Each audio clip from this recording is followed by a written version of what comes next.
Galondi segati ebe tenya wele la fala ka chideme. Tenya wele la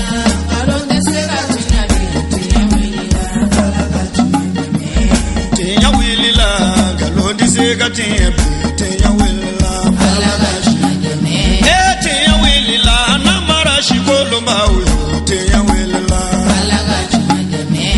Tenya wele la saraga jugu bomori tenya wele la.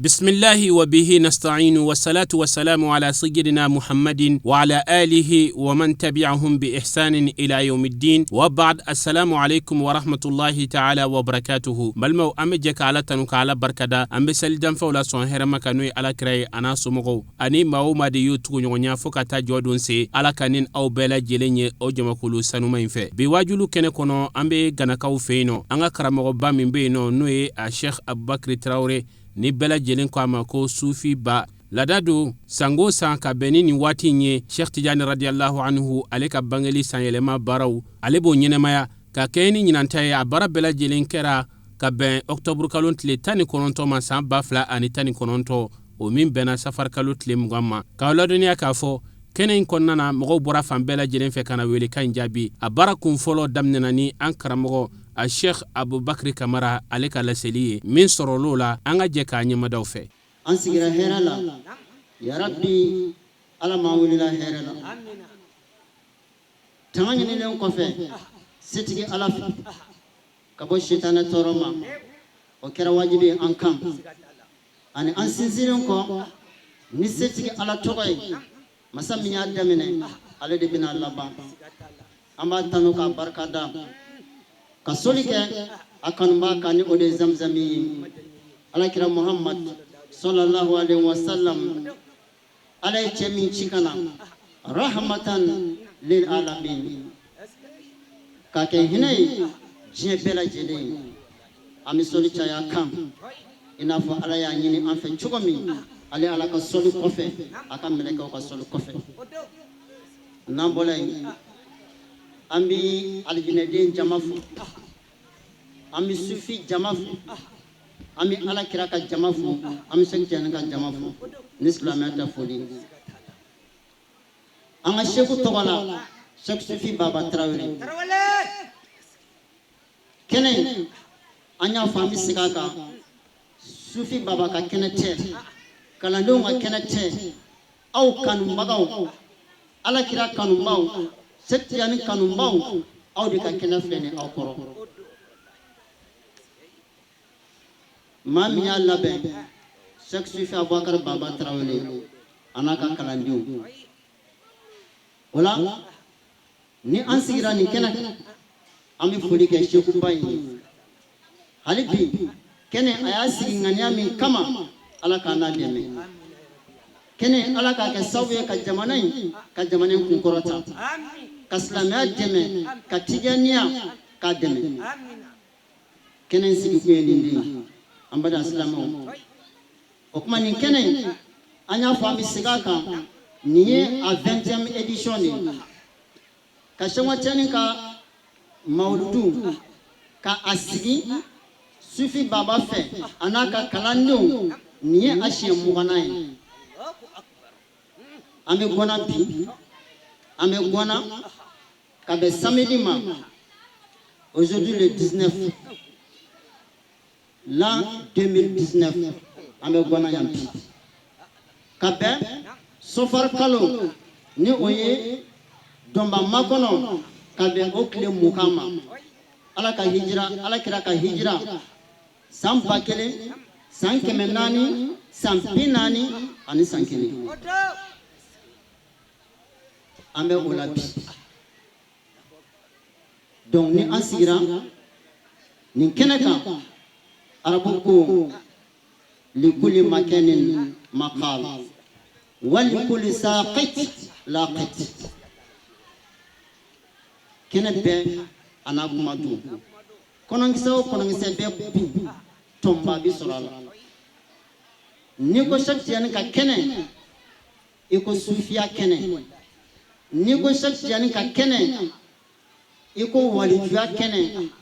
n'i ko Cheikh Tijani ka kɛnɛ iko maɲumanya kɛnɛ n'i ko Cheikh Tijani ka kɛnɛ iko tarikatul Tijaniya kɛnɛ n'i ko Cheikh Tijani ka kɛnɛ iko ihsanu kɛnɛ n'o ye arifu ka kɛnɛ Cheikh Tijani ka kɛnɛ fila aw kɔrɔ donc ni o kɛnɛ sigira sigikun min b'a la an bɔra k'o fɔ aw ɲɛna Cheikh Tijani a bɛ se ka dɔn cogo min a ka tɔrika ka dɔn kɛnɛ in bɛ sigi karamɔgɔ bɛɛ bɛ wele a kɛnɛ kan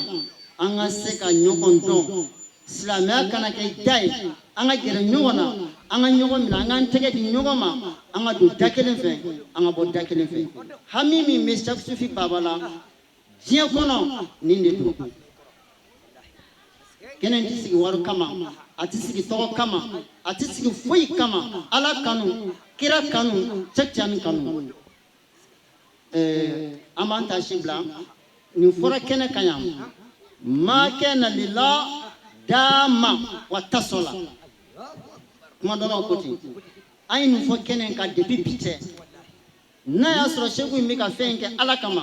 an ko kɛnɛ in bɛ taa ɲɛfɛ a tɛ tigɛ wa dɔ bɛ fara a kan san o san kuma in tɛ nkalon ye dɛ fɛn o fɛn kɛra Ala kama n'a ma kɛ diɲɛ kama a ma kɛ foyi kama fo Ala k'o bɛ dumi wa a bɛ kɔrɔta wa a bɛ tugu fana a tɛ tigɛ ni ma hakili jigin kɛnɛ karamɔgɔba dɔ la a tun bɛ nin fɔ kɛnɛ ka kuma bɛɛ Muhamad Cɛmɔgɔ Kamite Ala ka hinɛ a la a tun bɛ nin fɔ kɛnɛ ka kuma bɛɛ ko ko in ye Ala ko de ko wa ko dɔ bɛ fara kan an dalen b'a la donc an bɛ Seku fo k'a waleɲuman dɔn o la ni an bɔra yen an bɛna lajɛ waati ko don ni an sera ka damadɔ min fɔ a fɔlɔ Cheikh Tijani ka kɛnɛ an ko sufiya kɛnɛ don sufiya yɛrɛ mun ye ni ne ma fili nin ye sufiw ka kɛnɛ ye maa o maa bɛ kɛnɛ k'a bɛ sufi tari ma faamu yirisun fɛn fɛn bɛ yen a bɛɛ ye sufi ye n ɲɛ bɛ matériel fɛn fɛn na yan a bɛɛ sufi ye a bɛ faamu donc n'an sigira o kɛnɛ kan sufiya ye mun ye da don wa ye cogo don wa n y'a ye don wa ou bien mun don an tɛ kuma an kun fɛ n'i y'a ye an ye papier ta pour que kalanbaaw bɛ yan u k'a dɔn kuma min bɛ ka fɔ kamara ka kuma tɛ mais n'a ka di n bɛ se ka papier in bila Ala barika la Ala n'an ka Seku barika n bɛ se ka tilen ka kuma sufiya kan ti papier lajɛ mais papier ta kun ye ka dalilu yira karamɔgɔw la minnu ma sɔn a bɛ faamu donc an bɛna dɔɔnin fɔ tasawufu kan n'an bɔra yen maɲumanya walijɔ yɛrɛ ye mun ye peut-être ni a sera ka kun an ka waati kɔnɔ waliju cayara bi bɛɛ kɛra waliju ye bali kutubu yɛrɛ cayara o bɛɛ bɛ se ka kɛ tiɲɛ ye wa donc a kisɛ bɛ di aw ma yan y'a fɔ yɔrɔ ye a dɔn yɔrɔ ye yan ye a baara kɛ yɔrɔ ye yan ye sufiya tɛ da yan dɛ i bɛ gileki bɔ k'a kɛ n bɛ na a bɛ faamu donc maa min ka kuma bɛ an bolo parce que imamu o imamu tɛmɛna a bɛ tasawufu n'o ye sufiya ye a bɛɛ y'a kɔrɔ fɔ ni u ka faamuyali ye an bɛ se k'a ta debi Alimami Maliki la Alimami Maliki i n'a fɔ an bɛɛ bɛ min nɔfɛ o yɛrɛ ye kuma min fɔ sufiya kan n'a ka d'an ye an bɛ se ka bi tile bɛɛ kɛ ka baro k'o kan Alimami Maliki ko cogo di sufiya kan a ko man tafaqaha walam yatasawwafa faqad tafassaka Imam Malik ko a ko ni maa min kɛra faqihu ye faqihu ye jumɛn diinɛ dɔnbaga mɔgɔ min bɛ fiqhu dɔn i bɛ sariya dɔn a bɛ f'o ma ko faqihu i kɛra faqihu ye i ye fiqhu kalan ka sariya dɔn walam tatasawwafa i ma kɛ sufi ye faqad tafassaka k'i bɛ kɛ fasiki ye fasigi mu tieni kala ibi dine becce ne ka kuma te Imam Malik ka kuma du ako wa man tasawwafa wa lam yatafaqaha faqad tazandaka ako ni mami fene sufiya minanta ka gleki do ka masruta ka yeleme kun kono ki est sufi ka sɔrɔ si foyi dɔn sharia la k'i kɛra zindigu ye kafiri ka bisa ka tɛmɛ zindigu kan Imam Maliki ko ten a ka kuma sabanan a ko wa man jama'a bainahuma faqad tahaqqaqa a ko ni maa min sera ka nin fila fara ɲɔgɔn kan fiku sharia i y'o dɔn sufiya i y'o dɔn k'a bɛ fɔ o tigila maa ma ko hakika tigi ala man kɛra hakika tigi ye o ye Imam Malik ka kuma ye sufiya kan mais an bɛna alimamu fɔlɔ min ka kuma ta yaqulu al-imam al-hafiz السيد محمد صديق الغماري عندما سئل عن أول من أسس التصوف ni imamu kuma mina o y'a ɲininka sufiya yɛrɛ a sinsina cogo di sufiya bɔra min a lasiri mun wa hal huwa bi wahyin samawiyin yala sufiya yɛrɛ ala de ka kumakan don wa ala de y'a fɔ wa ou bien ala de y'a kɛ u ye imami ɲininka ni ka kumakan in na a ko أما أول من أسس الطريقة فلتعلم أن الطريقة أسسها الوحي السماوي في جملة ما أسس عليه من الدين المحمدية أمنا يكاف سوفيا المامين كو سوفيا دي فني مسامينا عليه وحي جين على كلا كان ka dinɛ jigin ala kira kan a ko o ala in sufiya yɛrɛ lasiri bɔra ala yɛrɛ de la sufiya lasiri bɔra ala yɛrɛ de la wa silamɛ dinɛ min jiginna ala kira kan n'o ye wahayu ye wahayu in jiginna ni sufiya de ye silamɛ daminɛna ni sufiya de alimami ko ten izi hiya bila shakin مقام الإحسان الذي هو أحد أركان الدين الثلاثة التي بينها النبي صلى الله عليه وسلم في حديث عمر بن الخطاب وهو الإسلام والإيمان والإحسان حقيقة دو سيكا شتالا سوفيا سلاميا كونو أبي إحسان جورو ديلا parce hadisa dɔ bɛ yen bɛɛ lajɛlen b'a dɔn tuma min na u ye ala kira ni a ɲininkala jibirila fɛ o kumakan dama dɔ la al-islam ko la silamɛya ye mun ye an mago bɛ min na ala kira ye silamɛya ɲɛfɔ a ye o kɔfɛ ko limaniya ye mun ye ala kira ye limaniya ɲɛfɔ a ɲɛna o kɔfɛ ko ihsanu ye mun ye ala kira ko an ma an ta'budallaha كأنك تراه فإن لم تكن تراه فإنه يراك كيكا على باتو إنا فو إني بي الله إنا فو إني بي الله كو ني إما سيكا الله أدون كو الله نبي إلا c'est-à-dire eka batu anika limania o masika ala jo enye koro me kika don ko ala ko nyebe ela ikado ala nyebi ela o isanu o nyumanya o de sufu ka batu adu fo ma ko ala don parce que sufi na ya jo ala batula ati foyi fana kira ala anyati foyi la fana kira ala fembe ala nyokora ti fly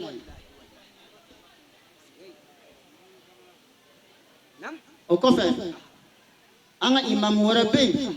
oko التصوف الإسلامي القويم هو أن يبلغ المؤمن درجة الإحسان التي هي أعلى الدرجات في التوجه إلى الله عز وجل. أكون ما سوفيا دون سوفيا دي ألمادين كاسي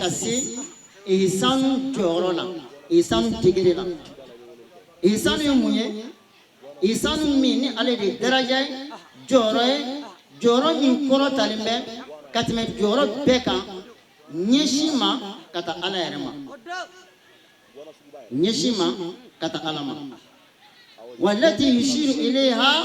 القرآن الكريم في قوله تعالى والذين جاهدوا فينا لنهدينهم سبلنا وإن الله لمع المحسنين. Au placé à la boissementia à Kakurana Kono, allez à la Kakumakan Badola. A comme Mamma New Chessy, ne Alaï, Mamma New Chessy, ne Alakama, a comme Mina Ulu Kanda, Kangasrati Maira Ulula. Sufu ka Chessy, what about Alabu Kanda, Uka Chessy Alakola, Anuka Chessy Alanina, and Alakira Kanuna, what is Alabu Kanda? Kasiratiga nyuma ira ula wa inna allaha lama al musinin alaka deme afaraleme nyuma kelaw de kan ni imam do kuma kan sufia kan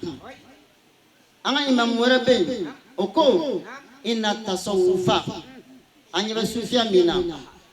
kabirun qadruhu a plasika bonne a digere kabu a joro kabu azimun waquhu abituro mina o europai amimun nafuhu sufian nafa abe fen bel loko sadra bi bebo kwa ni kera sufi yere in nafa ati da ikelema abi kadema soro ika kindabi nafa soro ela ika dugubi nafa soro ela ika jamana bi nafa soro ela bali tiɲɛ bɛɛ bɛ se ka nafa sɔrɔ sufi cɛ kelen na donc a nafa dan t'a la tarima faamu anwaruhu lami'atun sufiya nɔɔrɔ k'a bi manamana dibi t'a la nɔɔrɔ min don a bi manamana wa asmaruhu yani'atun a yiridenw olu mɔlen don sufiya yiridenw olu mɔlen don o kuma foyi t'i ma i ka fari k'a dun wadihi qasibun sufiya a kɔdaw walima kungo kɔnɔna o binw kɛnɛlen don binjalanti o binw kɛnɛlen don yuzaki nafsa mina denas sufiya de bɛ adamaden ni ko ka bɔ nɔgɔ la ka bɔ jurumu na ka bɔ fɛn bɛɛ la min n'a bi siga don i ka alako la sufiya de bɛ i ko ka bɔ nin bɛɛ lajɛlen na wa yutahiru al-anfasa min al-arjasi a bi nin fana kisi ka nin tanga ka bɔ jurumu ma sufiya wa yurakil arwaha ila marakil falahi sufiya de bɛ adamaden nin kɔrɔta ka taa kisi place ka taa kisi degere la sufiya de bɛ adamaden kɔrɔta ka taa se o yɔrɔ la wa yuwasilu insana ila mardatil rahmani sufiya de bɛ adamaden sama ka t'i se ala yɛrɛ ka diɲɛ ala k'a fɔ n diɲɛna karisa ma n yafara karisa ma sufiya de bɛ adamaden sama ka t'i to yen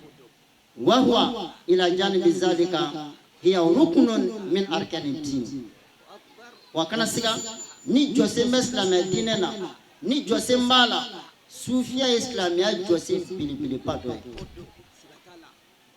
sufiya belebeleba dɔ ye donc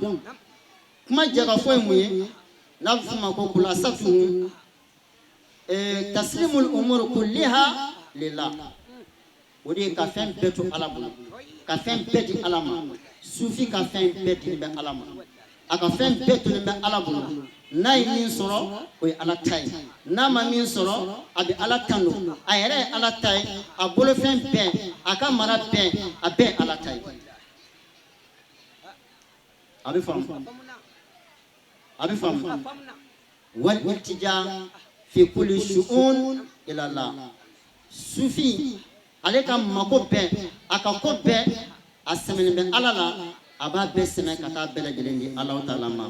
ma ar-ridha bil maqduri min ghairi ihmalin fi wajibin wala muqarraba fil mahzur. Donc a bɛ fɛn bɛɛ di Ala ma a jɛnnen bɛ ni Ala ka latigɛw ye. Ala mana fɛn min latigɛ a kan a kɛra latigɛ ɲuman ye a jɛnnen bɛ n'a ye a kɛra latigɛ kunaman ye a jɛnnen bɛ ni a ye wa a fari ti fa Ala ye fɛn min k'a kan wajibi sufi fari tɛ faga o kɛli la. Ala ma min k'a kan wajibi a b'o kɛ k'o se a dan na jango Ala ye min k'a kan wajibi wa Ala kɛ n'o ka adamadenw bali fɛn min na makruhu n'o ye fɛn kɔlenw ye sufi b'o haramuya a yɛrɛ kun kan. Mun kosɔn a kana taa don siga la siga kana kɛ sababu ye k'ale sama ka taa don haramu. A bɛ faamu o kuma sufiya tafsiri a kɔrɔ dɔnnibaw fɛ yen a kɔrɔ ka ca bɛɛ b'a fɔ n'i ka faamuyali ye. Munna o b'a yira ko sufiya min filɛ nin ye fɛn belebeleba don tɔgɔ kelen mais a lakalili ani maaw ka se ka a traduit ka mɔgɔw faamuya la i bɛna sɔrɔ mɔgɔw ka kumakan ti kelen a la. A bɛ faamu Imam Shafi n bɛna ka kumakanba dɔ di i ma. Shafi ko cogo di ale ye Maliki ka kalanden de ye a ko sahibtu as-sufiya falam astafid minhum siwa harfaini wa fi riwaya salasu kalimatin. Al-Imam Shafi ko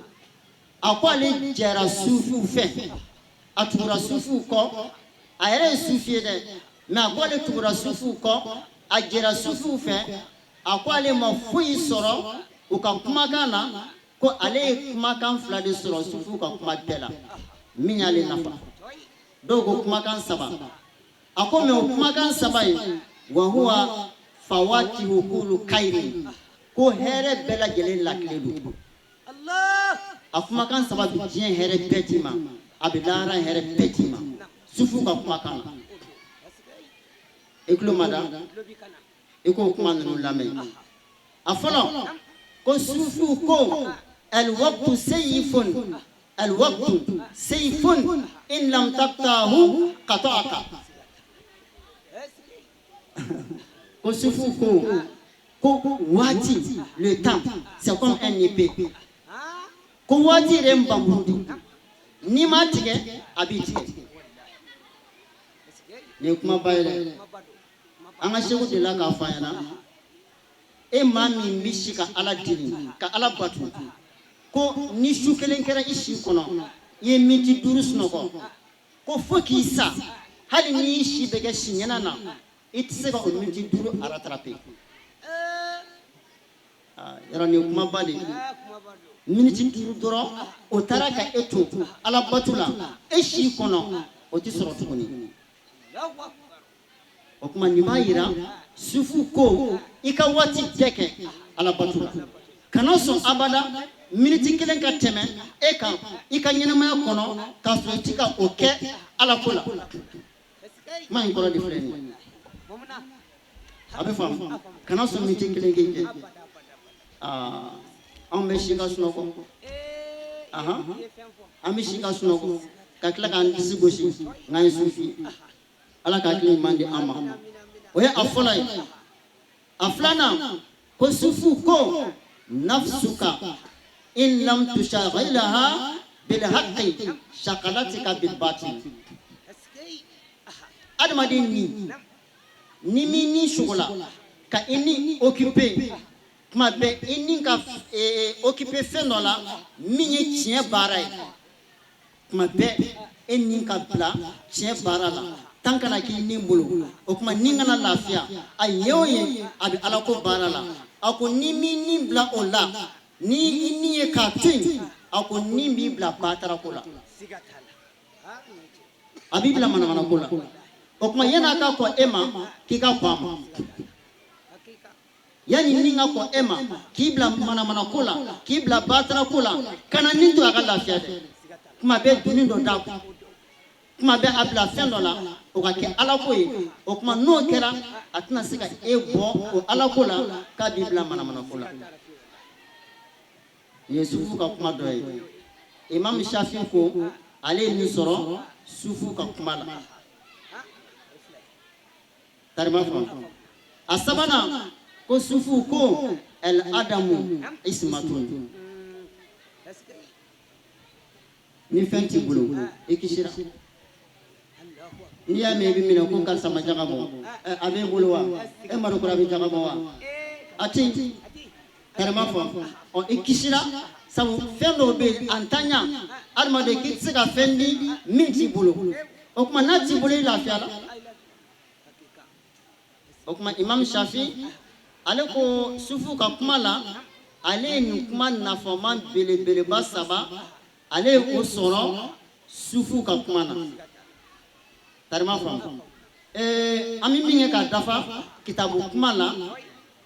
Imam Muhammad ay min ka kuma fɔ ako ale min filɛ ni innahu faza bi juhudin kabira fi talabil haqqi al-munqiz min ad-dalal akwai chesri chamanke shen ni kama shen mi ma sama ka bo filila kibla ala kasrata fatawajjaha ila dirasati shata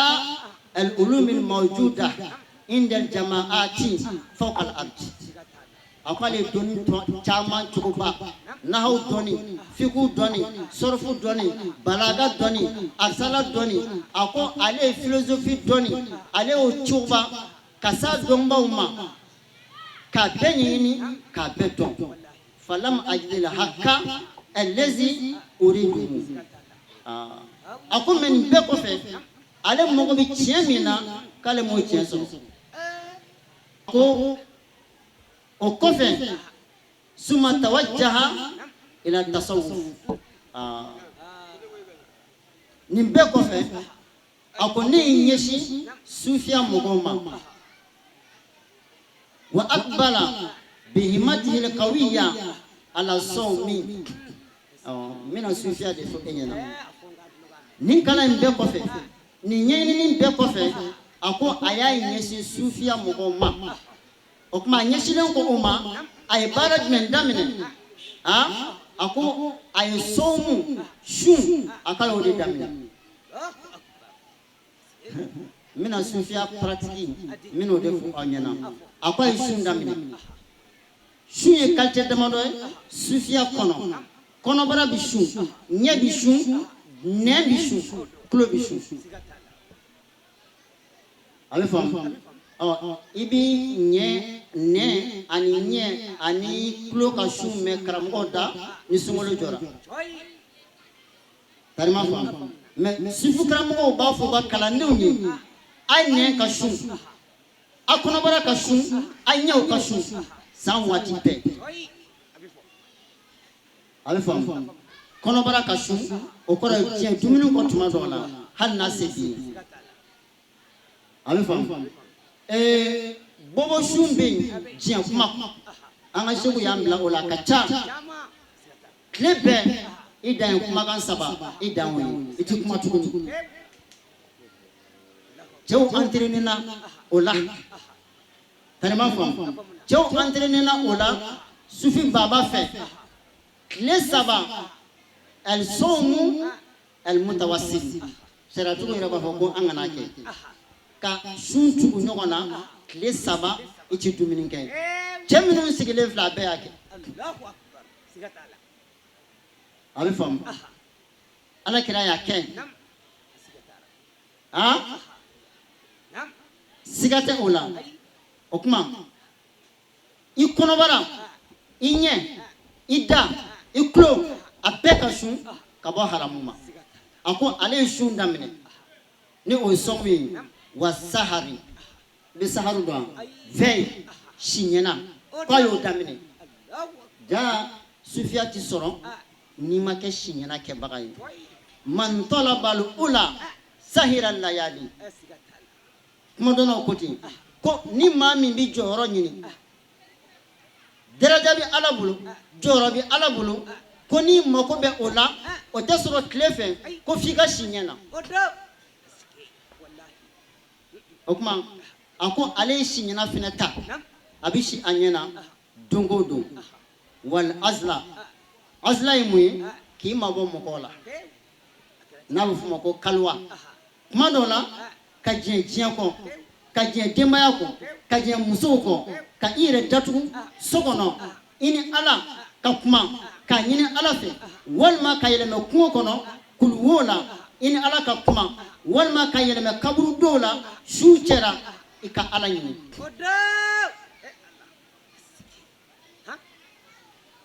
a bɛ fɔ nin ma ko azla wa kasratil zikri ani Ala ko suma caya ka si ka wurudili kɛ tarima fɔ ka si ka Ala tɔgɔ fɔ ka si ka kɔlɔsi sama ka si ka wurudili kɛ o kuma ko a y'o fara a boloda la a ma ban wa qiyamil layli ka su bɛɛ kɛ nafila seli la a faamuyara a bɛ fɔ nin de ma ko sufiya paratiki ko kuma min na ale ye nin kɛ muddatan tawila ale ye waati jan kɛ na fa kanatil natija hiya ilanuhu tajribatu qailan in kashafa li fi asna'i hadhihi alqalwat umurun la yumkinu isawha wa istiqsaraha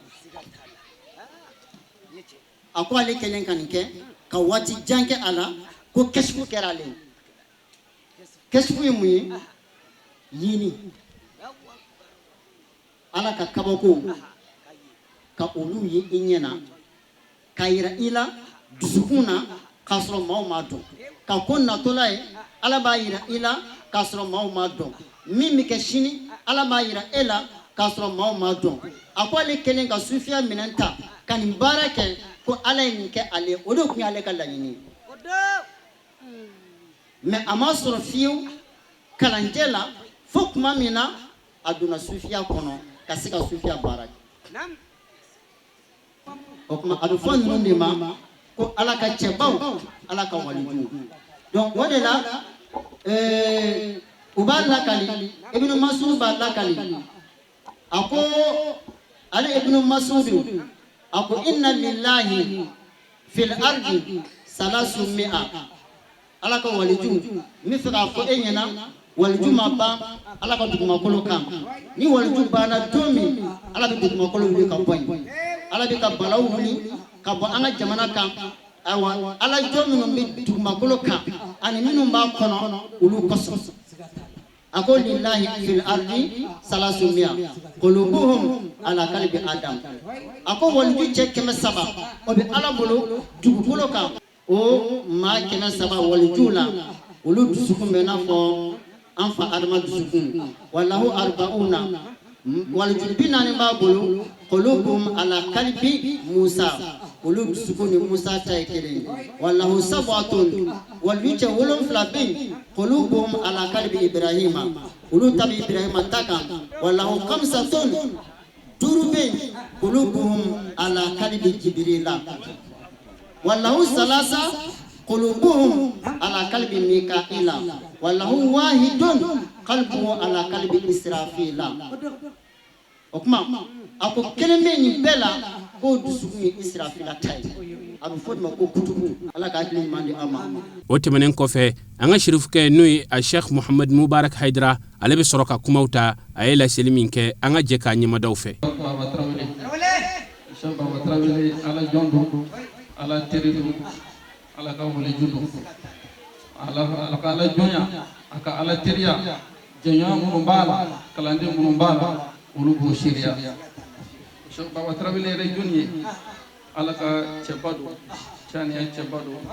cɛni min n'a y'a tiɲɛ ta an faw la an n'an mɔkɛw la o Sheikh Baba Tarawele arifun waliyun wasirun mawsulun Ala dɔnbaa don walijudu mawsulun أسمع علما أبي ما سألما وحامل راية المحمدية الأحمدية تجانية سكتاني قد دربوا كرت باغ mali kono bi o tane anda ser sigili akiba folo dum mallaya ذات المواهب الربانية سكتان من قوي على صوب بالبلي وظاهره التقوى شبه وتغلمي أكن منا وعلى إنسان وباطنه إرفان السخننا وعلى دون ولا غروة أمو فوق ما توصوي فرموكو ومن نظر إليه يطفيه بهجة وإشارة لما ميافلنو فلي لاي يبي وصل عليه ما يميا درجة ما يميا جل دام وقد قال الصالحون على جنمكو من لم ينفعك لفظه ما من ينفللي وما سيجي سماكة علما ولا ينفعك لفظه هل إنه تغلما لنك كما وتجين فيه وهو الدال إلى الخير جرباته على كل جاتلا وأصحابه أناك كلا نسمو ودماركو وإذا سخر الإله ناسا لسعيد نعلي جمع كله كجمع كله كان كاتي على كما كنا جدوما فإنهم سعداء وجمع كله بلجي على كما كنا جي شاعركو وما أفلح من أفلح إلا بصحبة من أفلح أنا نجلبات لينا ما تكيسك على الصور فيك كيسي بعد الله Qur'an ko waqad aflaha man tazakka ko ma kisira kan yoro soro ma min be no saniyara kata alama wa shabba wa tawli muzakki wa muzakka ayra sumu saniyara abe ma sumu saniyara shairuko wa shaykhul hamdi wa tarjumanul haqqi wa ma'adil al asrari shaykhul hamdi tanu chawraba wa tarjumanul haqqi chemun mun yorodo wa ma'adil al asrar ilahiyya ala ko ndon damanegadu شاعر على كرب الله بلي الناس معادن كمعادن الذهب والفضة وهذا ما جون بنافون تمندمو دو يسمون تمندمو يي دو روبت تمندمو شر بابا ترولي سمون تمندمو ومركز الولايات العظمى والجاد ابو كوتا بابر امبو كاكنكا على كرب محمد صلى الله عليه وسلم سيدنا عمر حديثين نقلي ان لله دهركم نفحات فتعرضوا لها alaka hine jigidum be alaka barka jigidum be alaka wasa jigidum be ambo kena do kan ni alaka soñ ni alaka hine jigidum yalla alaka ko ambe kena menga kena yi shakta alaka kena yi ala kusma kena yi alaka raka kena alaka ba alaka yoro dola wala yaqudu qaumun yaskuruna allah illa hafatuhum al malaikatu wa ghashahum ar rahman wa nazalat alaihim sakinatu wa zakarahum allah fi man indahu ako alaka ko la yaqudu qaumun kujama ko shidi sigi ka ala kusma ka jon haglijin alala o haglijin alakaralla o haglijin alaka jumuna na fo ambo kena ka pi illa hafatuhum al malaikatu falaka milaka belebelo o ka jingi ko sharia alaka milaka biyabi وغشاهم الرحمة على هنا بكفوية على هنا بيابي ونزلت عليهم السكينة على بسكي نوي على يافاي نوي على هنا وبكفو كنكا على بسكي بيابي وذكرهم الله في من عنده على بأنقسما جمع كل جلا جمع كل من ناهر كبني وعلى كركو تقوم ما من قوم اجتمعوا يذكرون الله عز وجل لا يريدون بذلك إلا وجهه إلا ناداهم مناد من السماء أن قوموا مغفورا لكم قد بدلت سيئاتكم حسنات وما من قوم كجما كل شيء جما كل من كفر على جاتي كما وعلى كسما كعلى بركدا كعلى ولي يندون على ينما من كوي لا يريدون بذلك إلا وجهه وتفوين ولا فناك على رجاتي نفون كنا يسكر على جاتي كما جون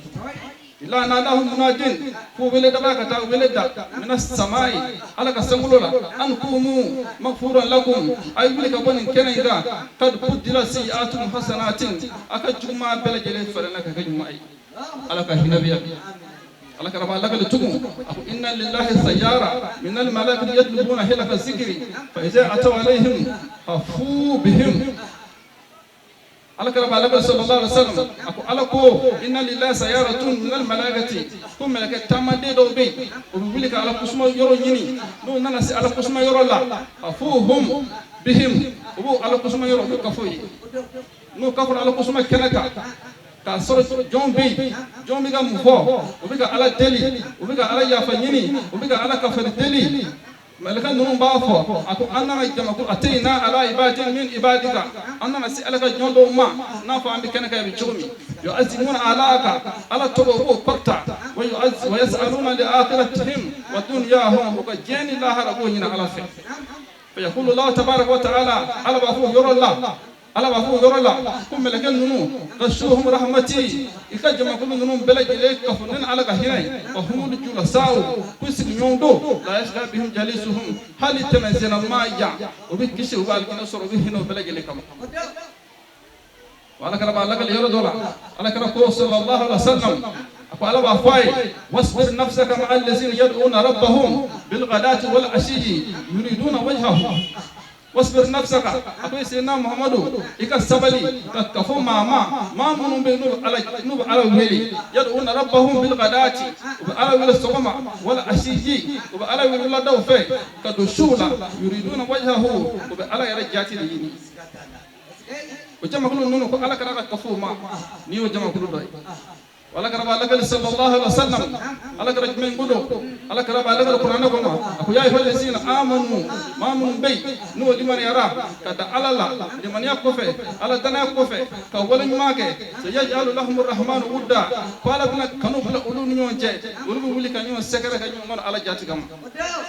وقال تعالى على كوي إن كنتم تحبون الله فاتبعوني يحببكم الله وكما نام فيكم على الجنسور ولا كيسي على كهين نام فيكم سور فانتوا على كرا نندور على كلا يحببكم الله على بانغانو على بكانك ويغفر لكم ذنوبكم على بانجوم كفري على كرا صلى الله عليه وسلم لا يؤمن أحدكم حتى أكون أحب إليه من ولده ووالده والناس أجمعين أدونا كلا جيت كل من يجوي تأكون أحب إليه من والده في على كركنو كتمي ولو فاكا في على كركنو كتمي ولو باكا لو كلا في ما كم من رجون أنا سبحان الله عليه أنا سبحان رضي الله عنه على كجبامة أن رجلا سأل رسول الله شرنا الدودلا كان على كرجنا أكو على كرما متى الساعة كلها رجون كل دوجمي على كرقامة وما عادت لها على كلا جودو سرانغودو جورغودو ما يكمل من لبن كالكما جودو كنا سابقين كلا جامي أقول لا شيء إلا أن يحب الله ورسوله نقول لك في لبن كنا على كنوي كنا على كلا كنوي على كرقامة أنت ما من أحببت إما من كنوي على كراي يبقى كفنا ما لقينا كنا وعلى كركو من أحبني كان معي في الجنة ني على كركنو يبقى على كرما الجنة كنو قلت سي ماما على كنكو على كركنو على كركو صلى الله عليه وسلم وكوي كدما دويه جون على كركو صلى الله عليه وسلم أبا لغالي حديث كنو على كركو على كركو فكت محبتي للمتحابين فيا والمتزاورين فيا فكت محبتي للمتحابين فيها ما من يوم كانوا على جاتي كما كلوا يروك كانوا كراني على مواجبي كانوا نجين على قسم جاي نجين يوم كانوا جاي على جاتي كما والمتزاورين فيها ما من متاع سري كه يوم نفع على جاتي كما قال على بولكم والمتبازلين فيها ما من متباسو بو على جاتي كما على كوكا سيكا تاني على كلا كوكا تاني جون مانغوكا تاني نيو جما كلوي والمتجالسين فيها ما من مستيك على جاتي كما نزيجين على قسم الجاي والمدرسة زيجين فيها ما من مسرقة تبوا على جاتي كما على كرب الله كتوم أقول كم موجود نانك فراي على بولدا عند المتحابون لأجلي اليوم ما من يوم كانوا على جاتي كما ولو بمني بي أيو للجيران على بولدا كوفو على ما هتوم يزلهم في زلي يوم لا زل إلا زلي مولود دسمنا سمتي تومنا على بسمتي فويتو سيد يوم يوم كانوا على جاتي كما سيدنا موسى على جون ماندو على تريدو نبي ما يباكي أن بامغناني كرايك مسمى تنسبة نبي ما يباكي أن بامغنانا أي كرايك مسمى تنسبة تولا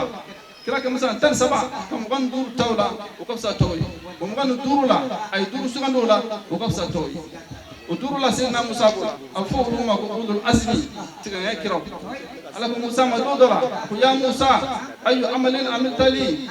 أرحم به أكو بارج من بي إيه كنا على جاتي كما ننا على بهنا موسى لا كي دوا على كنا نقوم موسى كو أكو صليت وصمت وتصدقت وزكيت أكو على ابن ينقول لوا يا رب يا نما صليت لك نسلي على جاتي كما وصمت نشوك على جاتي كما وتصدقت نسرقت بي كما وزكيت نجري بي كما قال تعالى قام صلاتك برهان إيه سلم منك سلم يدل يا كما جودو وصومك جنة يشونك شوني قطري وصدقة زل يسرقة من بو سرقة سمي الكم جودو وزكاتك نور يهدي وزكاتك نور يجرى من بو وجرى النوري وأي عمل لي برج من بي كان على جاتي كما بارك من بي كان على جالسنا يا موسى ابن إبراهيم موسى كو علما على موسى ما هل واليت لي وليا أو واليت الأدواء سيدنا موسى يسونا كتو على ما جمعنا على جاتي كما فهم إيه ما جمع تبيا على جاتي كما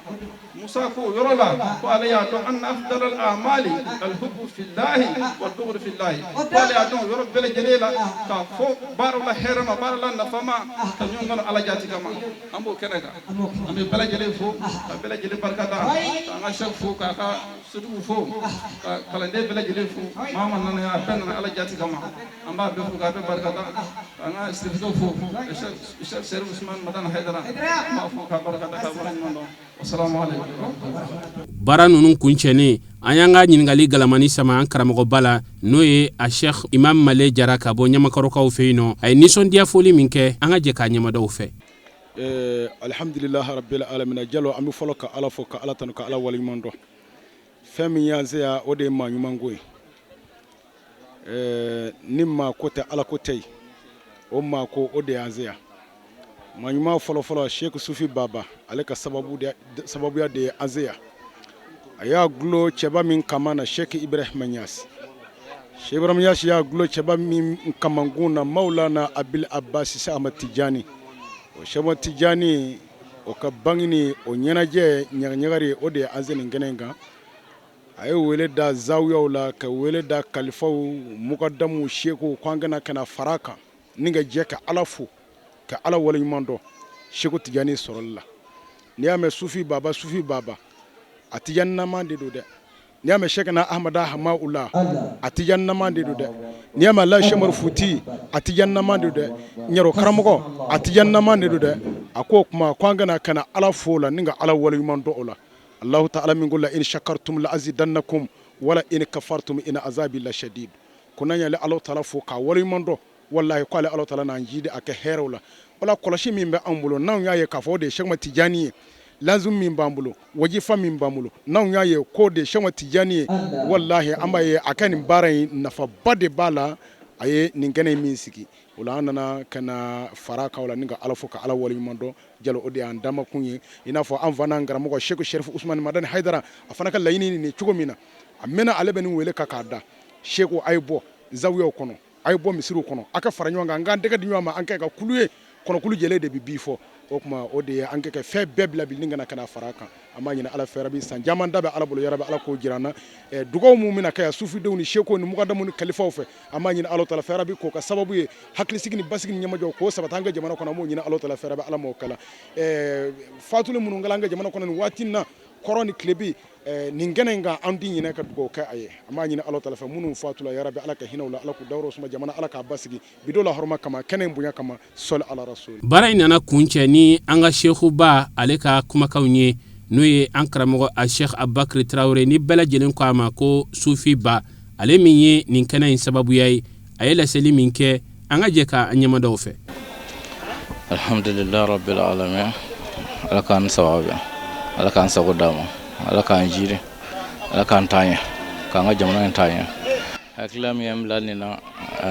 n y'a dabɔ silamɛw ka bɛn de kan kelen ma mɛ sheikh tijani ala y'a ci diɲɛ ma i n'a fɔ alakira nɔnabila don alakira cira diɲɛ ma ni hɛrɛ ye cogo min sheikh tijani fana cira diɲɛ ma ni o hɛrɛ kelen de ye an minnu fana b'o ka cidenya la an fana k'an ka mun kɛ an k'an ka fɛn kɛ min bɔ u dusu suma an kan ka fɛn kɛ an k'a dɔn ko an bila kun ye min ye ka jama fara ɲɔgɔn kan k'o ɲɛsin ka taa ala ka sira ma n ye bɛɛ bɛnna kan kelen ma hɛrɛ bɛ sɔrɔ jamana in kɔnɔ an ka laɲini fana ye ɲinanta kɛrɛnkɛrɛn ma balaw cayalen don jamana in kɔnɔ fo a kɛ bɛ degun ye n y'a sɔrɔ tilenbaliya de don jamana in yɛrɛ la wa min ala ka an sabati k'an tilen walasa an bɛ se ka bɛn de bɛna nin tilennenya ye kɛrɛnkɛrɛn ma an ka sirifukɛ yɛrɛ ale yɛrɛ nin dabɔ bɛn kelen de kama a fana b'o baara kelen de la an fana bɛɛ b'o leader kelen kɔnɔ kuma sheikh tijani ka baara in nin y'o dɔ ye de hakla imla na mbe ala foka ala barkada ala miya o fana yamara jongna ndudo bay jongna ndi ti foi sagara e ka jongna di sirako mbu foku wala ngmandon ala ka dofara chashirka ala ka dofara alliance na ka ala ka dofara lemane ka nyata no wasa mbido ko mbido ka nga jamana ala ka hera cha ala ka tora ta ba kono ala kra boya ko anga nyamo ala ko clé anga don bo fana ala ka ambe kan kilema ka ambe ka alliance na ba mbe hagla me fa oyoy amalo dina ka fo nin kene ba min sigilen fleni kene sigi kun kunte dore ben ani keleya o be se ka sabati jamana en konnana cogoya minna wala do munun kera kene kono amba yin ala fa ala ku mine anga sheikhu ba min kera nin ko sababu ye shini kene ala ka dama foli belebele amba ta ka nyesi aw mani sangaina aw munun sogolin banna jamana en kono jamana en koka ambe ala deli ala ka wati werairana wassalamu alaikum wa rahmatullahi ta'ala wa barakatuh.